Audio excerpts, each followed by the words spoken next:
शादी में जाना किसको पसंद नहीं है, और शादी अगर अपने मायके की साइड हो तो और भी ज्यादा मजा आता है, क्योंकि सबसे मिलने का मौका मिल जाता है, फैमिली से, रिलेटिव से और पुराने फ्रेंड से। तो हेलो एवरीवन, स्वागत है आपका मेरी एक और नई वीडियो में। और सुबह के बजे हुए हैं 4:30 और मैं रेडी हो चुकी हूँ शादी में जाने के लिए। मैंने सामान भी पैक कर लिया है। अयान को मैं यहीं पर छोड़ के जाऊंगी उसके पापा के साथ में, और हस्बैंड भी गाड़ी लेकर आ गए हैं और चलते हैं अपनी मंजिल की ओर।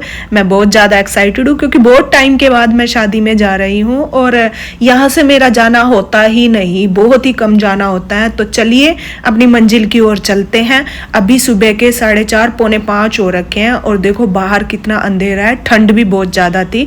और मैं जा रही हूँ बस में, तो मैं पहुंच चुकी हूँ अपने बस स्टॉप पर, जो बस मेरे गांव तक जाती है। तो यहाँ हस्बैंड ने मेरा सामान भी ऊपर रख दिया है।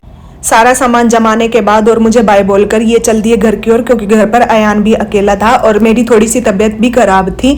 फिर भी शादी में जाने की बहुत एक्साइटमेंट थी, और कुछ दिन से ना मेरे हाथ में ना इसमें पेन रहता है, इसलिए मैंने बैंड लगाया है। और मैं पहुंच चुकी हूँ अपने शहर के बस स्टैंड पर। मेरा भाई मुझे लेने आया था।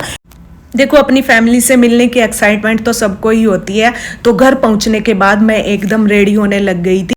मम्मी और भाभी से बातें करते करते मैंने अपना पूरा मेकअप भी कर लिया और मैं रेडी भी हो गई। मेरा किसी को नहीं पता था, मैंने सबको सरप्राइज किया है कि मैं आ जा रही हूँ। मैंने सिर्फ अपने भाई को बताया था ताकि वो मेरे को बस स्टैंड से लेने आ जाए। अभी देखना, मेरी भाभी और मेरी मासी भी शॉक्ड होंगे कि अच्छा आई है ये मेरी भाभी, बड़ी भाभी और मेरी मासी, और ये है मेरे भतीजा और भतीजी, मेरा बड़ा भाई और मेरी मम्मी गाड़ी में बैठी है। किसी को नहीं पता था। इनफैक्ट मैं बच्चों को बता देती, लेकिन इस बार मैंने बच्चों को बताया। बातें करते करते कब शादी के वेन्यू में पहुंच गए, हमें खुद नहीं पता चला। और अब मैं आपको मिलवाती हूं अपनी यंगेस्ट चाची से। ये है हमारी यंगेस्ट चाची। बाकी रिलेटिव से तो बाद में भी मिलना हो जाएगा, पर बहुत जोरों की भूख लगी हुई थी, तो सबसे पहले ये डिसाइड हुआ कि पहले पेट पूजा कर लेते हैं, फिर काम दूजा। और खाना खाते खाते मैं अपनी बुआ से मिली, अपनी छोटी मम्मी से मिली। ये मेरी चाची है, पर हम इनको छोटी मम्मी बोलते हैं। इसके बाद मुझे जहां भी अपनी चाची मिलती, मैं कैमरा उनकी तरफ कर देती, और मुझे बार बार बोल रहे थे कि आप सिर्फ मेरे को ही कैप्चर कर रहे हो।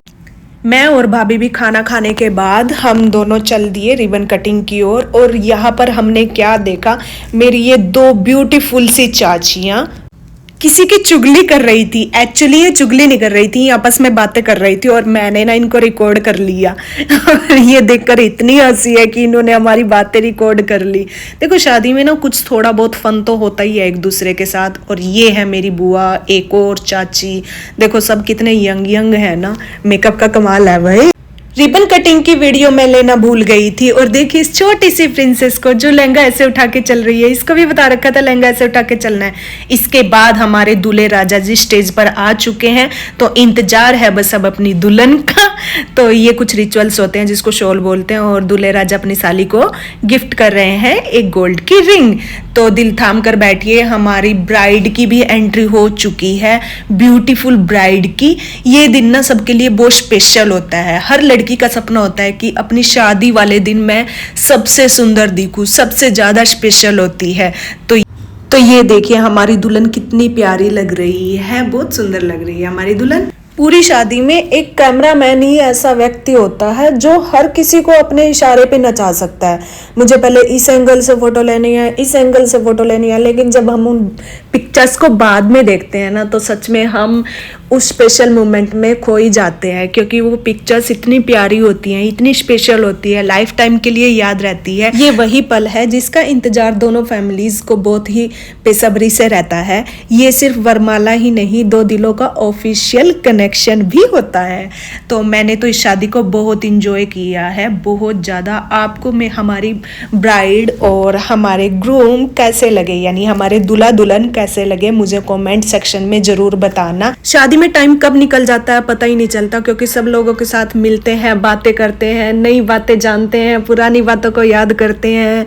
तो इसके बाद हम अपने घर की ओर चल दिए, क्योंकि मेरी थोड़ी सी तबीयत भी खराब थी। अब अपना ध्यान रखना भी बहुत ज़रूरी है। शादी तो एंजॉय हो चुके हैं। तो आपको हमारे दूल्हा दुल्हन कैसे लगे मुझे कमेंट सेक्शन में बताना, और अगर आप मेरे चैनल पर नए प्लीज़ सब्सक्राइब माई चैनल और लाइक और शेयर करना ना भूले। Thanks for watching.